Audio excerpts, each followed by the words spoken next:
ठाकूर कोकणशाहीच्या दिवसभराच्या बातम्या या विशेष बुलेटिन मध्ये आपल्या सर्वांचं स्वागत करते।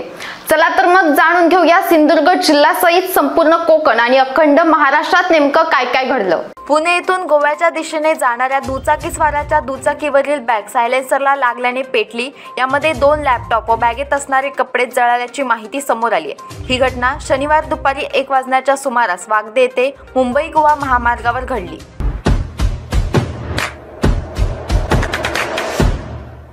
कोनाळ तिलारीवाडी येथे शेतातील विहिरीत 2 रानटी गव्यांचा पडून मृत्यू झाल्याची घटना आज निदर्शनास आली आहे। रात्रीच्या वेळी शेतात आलेल्या गव्यांना अंदाज न आल्याने नर व मादी अशा 2 गव्यांचा संरक्षक कठडा नसलेल्या विहिरीत पडून मृत्यू झालाय।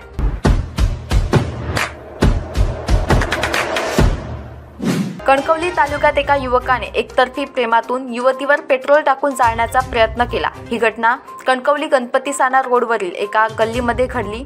या घटनेने कणकवली शहरात खळबळ उडाली आहे।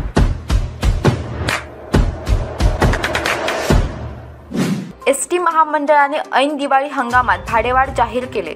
दिवाळीच्या मुहूर्तावर होणाऱ्या गर्दीचा फायदा उठवण्यासाठी एसटी महामंडळाने आपल्या सर्व बस प्रकारच्या तिकीट दरात 10% भाडेवाढ करण्याचा निर्णय घेतलाय। त्यामुळे एसटीने प्रवास करणाऱ्या प्रवाशांना या दरवाढीचा चांगलाच फटका बसणार आहे।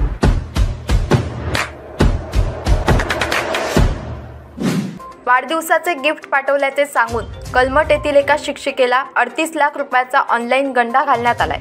या प्रकरणी आज कणकवली पोलिसात ऑनलाईन फसवणुकीचा इंग्लंडमधील दोघांवर गुन्हा दाखल करण्यात आलाय।